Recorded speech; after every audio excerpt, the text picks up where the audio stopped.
Well, hey, hot mamas, welcome to Crazy Sexy Menopause. I'm here with Damali Robertson, and we're walking and talking today about what? Menopause. Yes. So, how has your experience been so far? You know, it's been a little bit wild because I knew I was getting older, right? I was turning 50, so I knew that I was coming to that stage, but it still was a little bit unexpected, and I was, really. The story that's so interesting to me is I was going on a retreat, and I was still having my period. I was still experiencing the flow of life, right? And had my stuff all packed and everything for my retreat, and then I got the news that my dad passed away. Oh. And literally, my period went away and has never really come back. Wow. And that kind of shocked, I think it kind of threw my system into some experience that was gonna happen, but it kind of like turbocharged it. That's so that amazing. was, How long ago was that?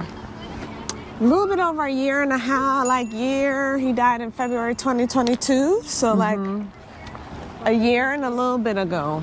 And so, I've been without my, experience in menopause then, let's just put it that way, since that time. And life has been really different, How so? Because I was so used to, there was a rhythm that you're kind of thinking is the part of, your life, your whole existence. That's different. Yeah. And now that I, have times where there's insomnia or, I don't know, some other things that I think show up because of this experience of menopause, gaining weight, for example. Where it's that's all a big one. of a sudden I put on 20 pounds or something, and Really? I was like, what is going on? Oh, you're experiencing menopause, and these are some of the things. So what are you doing to lessen the experience or the negativity? I don't know. I don't even know if negativity is the right word. How would you explain it? How would you describe it? I think instead of negative, I might say the huge changes, the huge shifts. Yeah. That probably is what I think a lot about is my life has shifted again and again, pretty rapidly. Okay, so what I've been thinking about as well, how do I get more movement in my life? So I've finally got a gym membership that I'm using. Oh, very good. Doing more walks with friends, all right. Very good. And then eating. I'm trying to eat better. Okay. Actually, drink less alcohol. That's been a big part of what I've been up to. Is really just trying to do more to nurture myself. More to take care of myself. Have you found any foods are have an adverse effect on your life or on your weight or on your being now more than before? Aside from alcohol, I don't consider alcohol food. Right, it's not, right? It's a lot of sugar. Right, exactly. Sugar's in everything. That's the lesson I keep learning. You know what? I, interestingly enough, had done some Ayurvedic kind of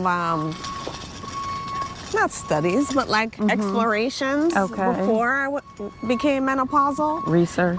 Yeah, did the kind of research. We got so many noises today. I feel like the park is alive. It is alive.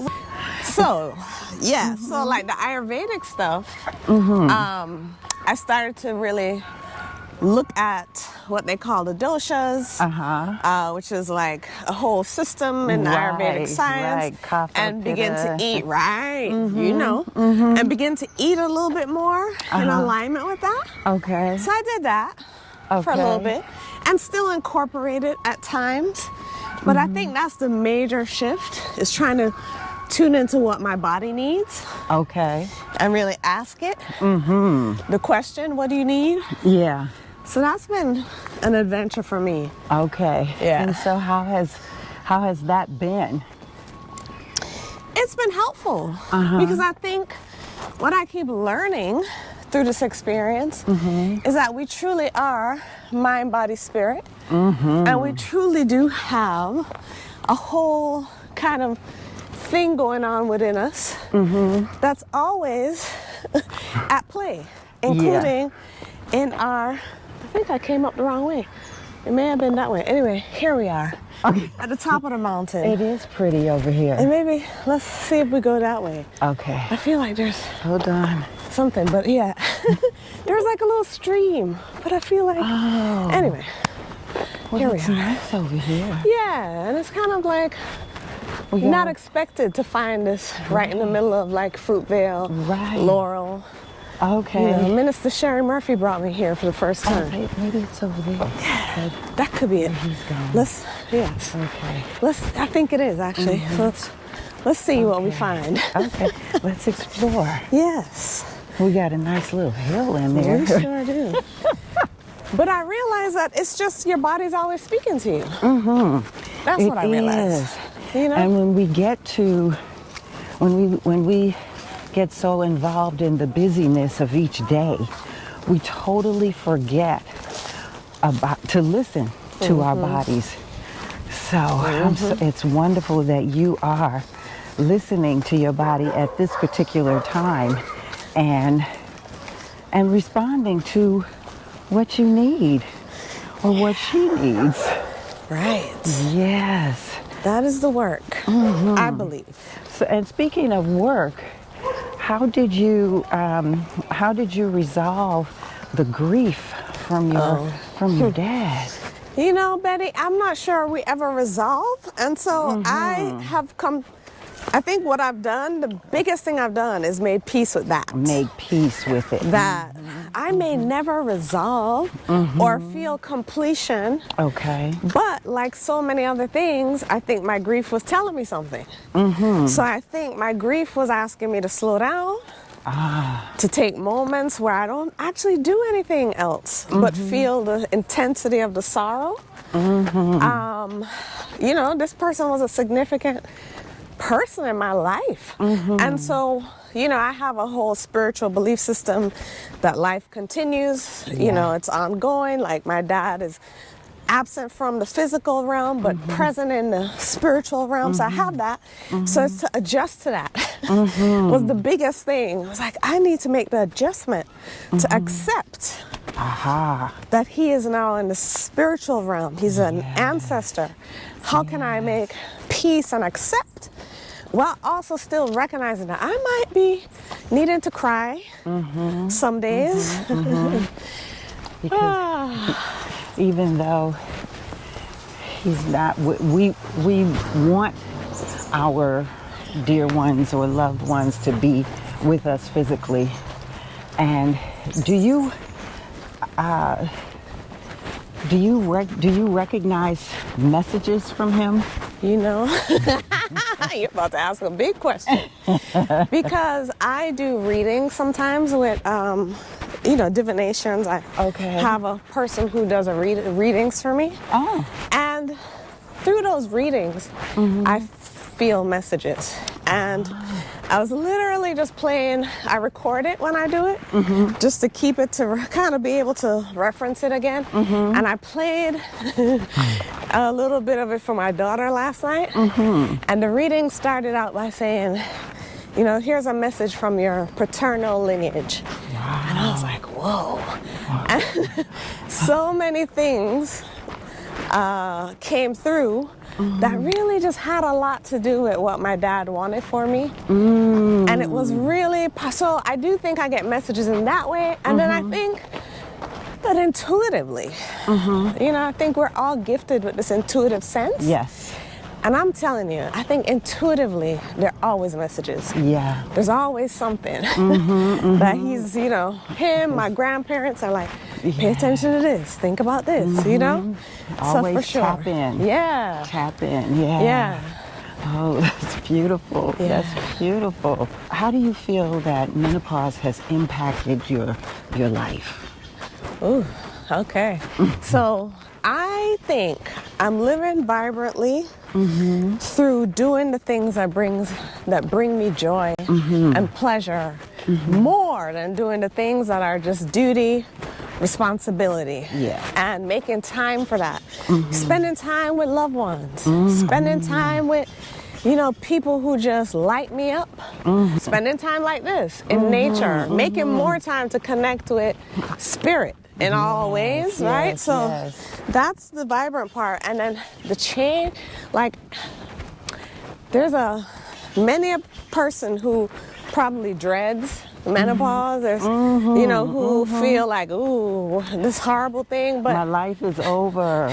my life is over. And I think even for those of us who have had children, this idea that you can't anymore do that particular thing, so there's many a message that probably is a little doom and gloom, but the thing that I keep realizing and appreciating is I'm here. Yes. I'm still on the planet. Yes. In the physical realm. Yes. Living Yes. into my gifts. Yes. Doing the things that I want to do. Yes. And so this is just a part of the journey. And it's part of it that, feels like right and perfect right now.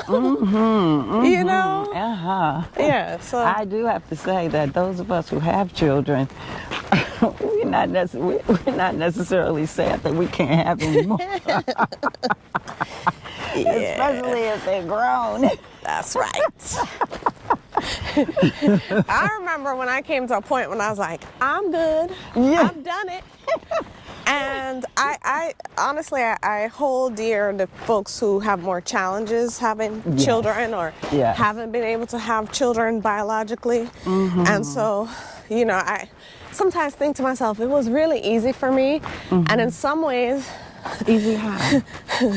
children, I just had, like, my children just came. They were like a flow Okay. that just kind of came. And I recognize it's not that way for everyone, that some people have lots of hurdles, but that was not part of my journey. And I was still clear. It's time to release that too. Yeah. To release the birth process. Yes.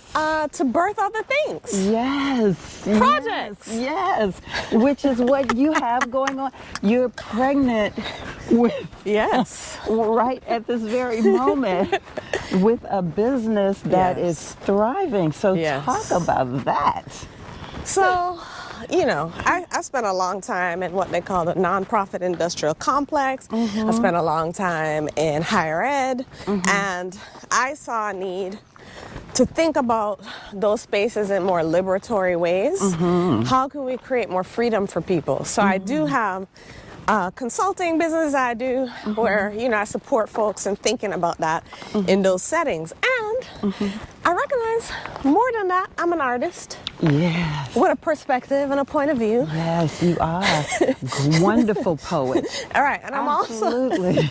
I'm also a spiritual being. Yes. That feels like we have an issue in this country, but around the globe, with racism, colorism, and oppression in all forms, including homophobia, transphobia, misogyny, misogynoir. All right, the list is so long. I'm working on a project right now, a film project. I'm calling Freedom Narratives, to think about stories, weaving stories together, offering perspectives that may be a little subversive to some people, but are really loving about how we can change that. Yes. And I just see myself as a ripple. Like I'm one person I love that. rippling Yes. along with so many other people rippling their good into the world. And that's it. To me, like, we keep doing that, we can change the world. I love that.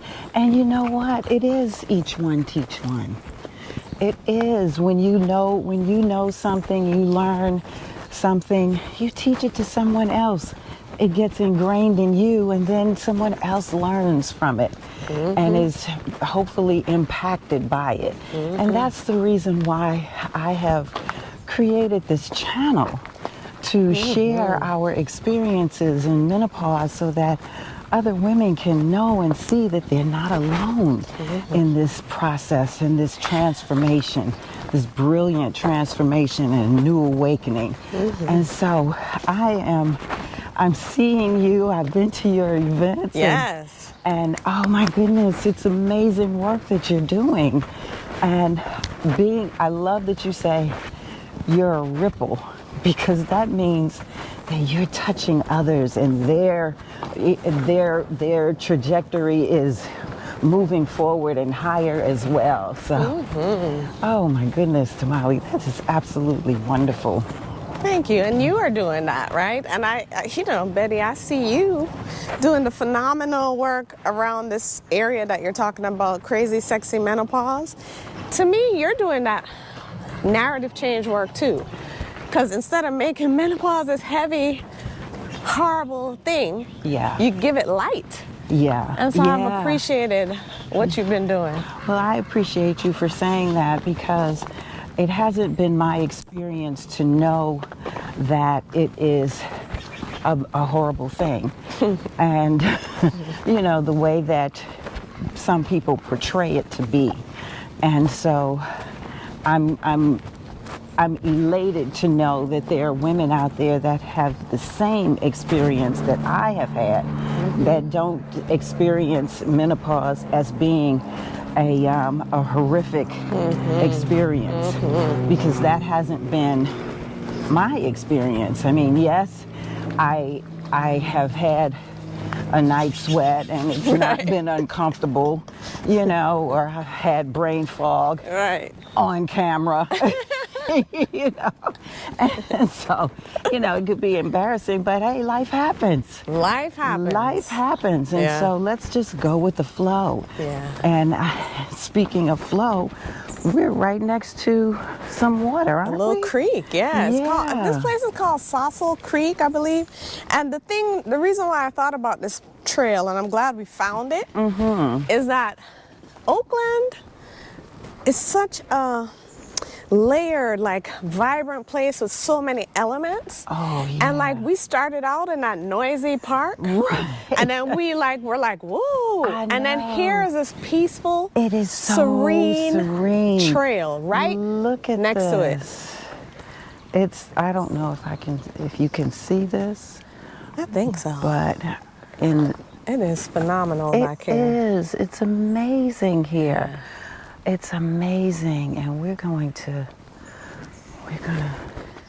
And I feel like going. I just wanted you guys to experience this a little bit, because I mean, now we can't hear the humming of the beeping of the trucks and the children playing, and none of that. Only the birds and the water, and that is so peaceful. Yeah, and the thing is, right, I think what you were just saying about the changes that happen with us, so the sweats and the fog, the brain fog, the things that come up, right? So many of us, I think, get upset about those things, right? Because we don't really have anywhere to put it. It's like we're just feeling, I think it's that why me, why is this happening to me stuff that happens. But I personally feel like a walk like this is a good place to put it. So if you're feeling stressed, you're feeling overwhelmed, you're asking yourself what is going on, you could step out 5 minutes from wherever, most places in Oakland 10 minutes, to a place like this. Well, everywhere, I think. Wherever you are in the world, there's some place where you can go and get some silence. And get some sun on your face. Not to get to be in the quietude, and it's just just listen. All we can hear is our footsteps. It's amazing. And in a lot of ways, there's like a metaphor to what we went through getting here. It was a little busy. I was a little concerned for us, Betty. I was like, are we going to be able to do it? Are we going to have this conversation? Right, because they were cutting the grass, and everything was going on. I was like, why did I suggest this spot? And then I was like, no, hold on, pause, Damali. There is this space that we're going to get to. And I think that's kind of like life. Yes, and you know what? You know what? We had to walk through it. We did. To get to the solitude, and that is also a metaphor for life. I'm gonna You tell you. have to go through. Yes. You have to go through the fire. Yes. In order to become the gold. That is. And who goes through the fire like women? Yes. And I'm gonna just plug it here: Black women. Oh my gosh. Women of color. Yes. Indigenous women. Who goes through it? Yes. Like women.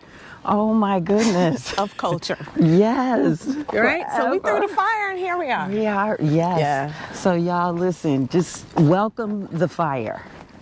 Welcome the fire. You know, so sometimes we want to retreat.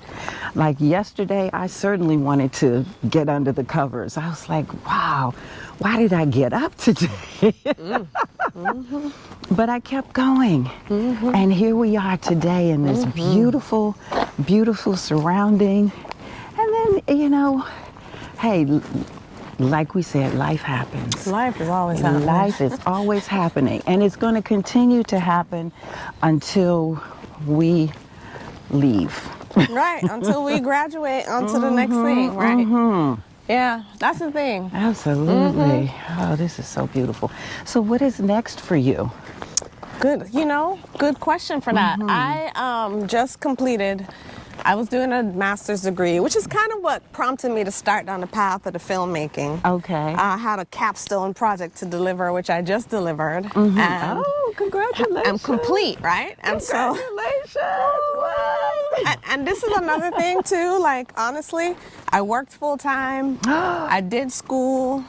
I had my dad pass away. I was in practitioner studies. I had multiple things happening. Wow. And I kind of walked myself like, this is where you're trying to get to. So you're just going to keep going, right? And I paused, I took moments, you know. But the one thing is I thought to myself, how powerful are we as human beings? How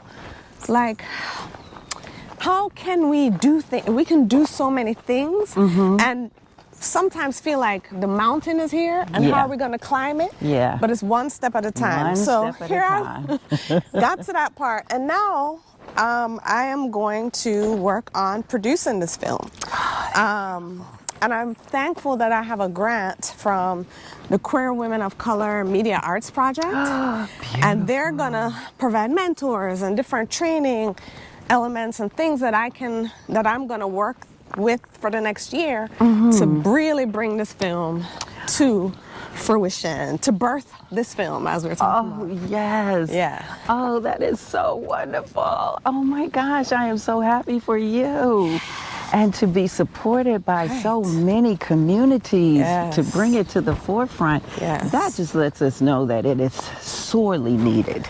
Yeah. Sorely needed. Yeah, I had several conversations with people. I traveled in the South this summer to have conversations about religion, faith, spirituality. I'll continue my conversations, but I'm telling you, I really deepened my realization about how much more is left to be done. Sitting across from so many people who are connected to faith-based communities who are saying, listen, people are still not affirming in faith communities of the LGBTQIA plus community. We still have to hide. We still have to act like, kind of conform. There are still pastors and black pastors in particular saying that they feel that white pastors don't feel the urgency of solving racism. And so there's just like a whole apathy that's still out there. And so I kind of thought some of that, but it was confirmed sitting there listening. And I believe and I know that we all are connected through our spiritual center, but it's one life.